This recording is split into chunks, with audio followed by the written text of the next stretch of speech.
Strega Nona, an old tale retold and illustrated by Tommy DePaola. It also won the Caldecott Honor Award.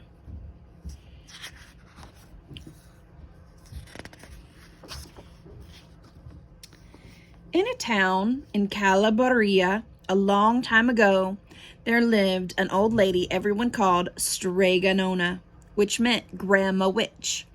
Although all the people in the town talked about her in whispers, they all went to see her if they had troubles. Even the priest and the sisters of the convent went, because Strega Nona did have a magic touch. She could cure a headache with oil and water and a hairpin. She made special potions for the girls who wanted husbands. And she was very good at getting rid of warts. But Strega Nona was getting old, and she needed someone to help her keep her little house and garden. So she put up a sign in the town square.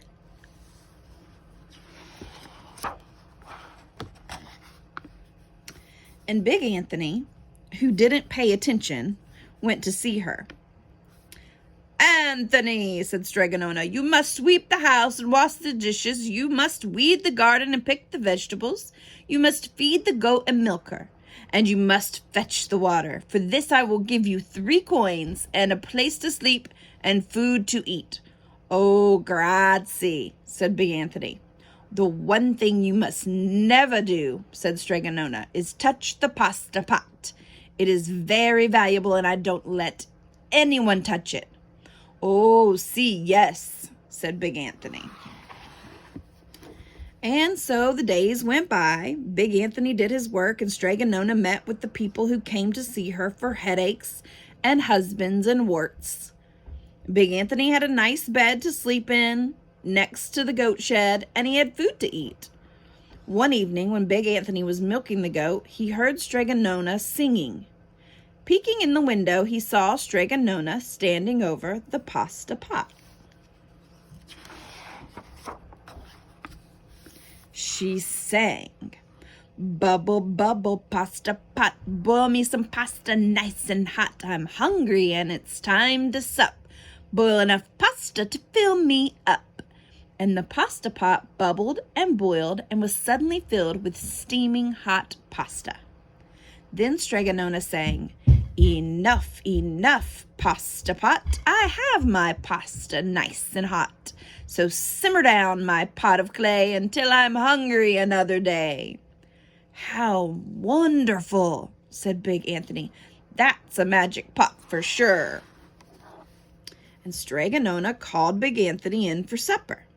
But too bad for Big Anthony, because he didn't see Strega Nona blow 3 kisses to the magic pasta pot. And this is what happened.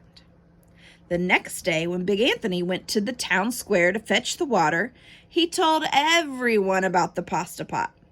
And naturally, everyone laughed at him because it sounded so silly. "A pot that cooked all by itself? You'd better go and confess to the priest, Big Anthony," they said. "Such a lie." And Big Anthony was angry, and that wasn't a very good thing to be. "I'll show them," he said to himself. "Someday I will get the pasta pot and make it cook, and then they'll be sorry." That day came sooner than even Big Anthony would have thought, because 2 days later, Strega Nona said to Big Anthony, "Anthony, I must go over the mountain to the next town to see my friend Strega Amelia. Sweep the house and feed the garden. Weed the garden. Feed the goat and milk her. And for your lunch, there are some bread and cheese in the cupboard. And remember, don't touch the pasta pot." "Oh, yes, yes, Strega Nona," said Big Anthony, because he was thinking, "My chance has come." As soon as Strega Nona was out of sight, Big Anthony went inside, pulled the pasta pot off the shelf, and put it on the floor. "Now let's see if I can remember the words," said Big Anthony. And Big Anthony sang, Bubble, bubble, pasta pot, boil me some pasta nice and hot. I'm hungry and it's time to sup. Boil enough pasta to fill me up. And sure enough, the pot bubbled and boiled and began to fill up with pasta. "Aha!" said Big Anthony, and he ran to the town square, jumped on the fountain and shouted, "Everyone get forks and plates and platters and bowls. Pasta for all at Strega Nona's house. Big Anthony has made the magic pasta pot work." Of course, everyone laughed, but ran home to get forks and plates and platters and bowls. And sure enough, when they got to Strega Nona's, the pasta pot was so full, it was beginning to overflow.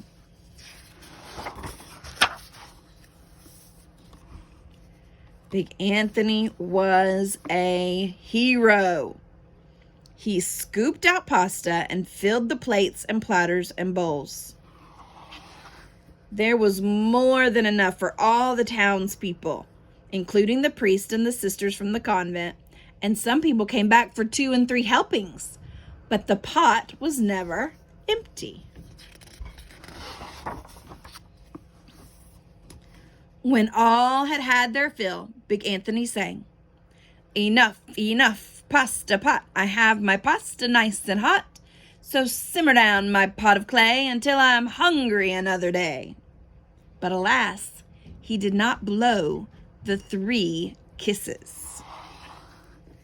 He went outside, and to the applause of the crowd, Big Anthony took a bow. He was so busy listening to compliments from everyone that he did not notice the pasta pot was still bubbling and boiling until a sister from the convent said, "Oh, Big Anthony, look." And pasta was pouring out of the pot all over the floor of Strega Nona's house and was coming out the door. Big Anthony rushed in and shouted the magic words again, but the pot kept bubbling. He took the pot off the floor, but pasta kept on pouring from it. Big Anthony grabbed a cover to put it on the pot and sat on it, but the pasta raised the cover and Big Anthony as well and spilled on the floor of Strega Nona's house. "Stop!" yelled Big Anthony, but the pasta did not stop, and if someone hadn't grabbed poor Big Anthony, the pasta would have covered him up. The pasta had all but filled the little house. Out of the windows and through the doors came the pasta, and the pot kept right on bubbling. The townspeople began to worry. "Do something, Big Anthony," they shouted. Big Anthony sang the magic song again, but without the 3 kisses, it did no good. By this time, the pasta was on its way down the road, and all the people were running to keep ahead of it. "We must protect our town from the pasta," shouted the mayor. "Get mattresses, tables, doors, anything to make a barricade." But even that didn't work. The pot kept bubbling, and the pasta kept coming. "We are lost," said the people, and the priest and the sisters of the convent began praying. "The pasta will cover our town," they cried. And it certainly would have had Strega Nona not come down the road home from her visit. She didn't have to look twice to know what had happened.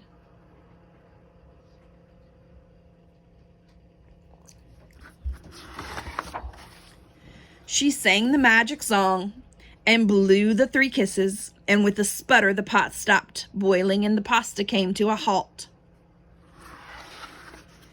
"Oh, grazie, thank you, Strega Nona," the people cried.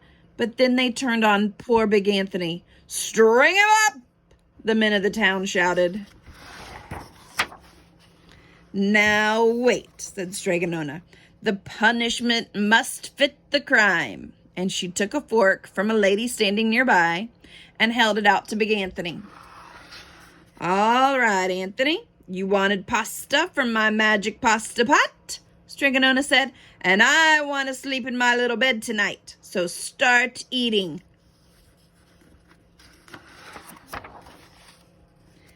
And he did. Poor big Anthony.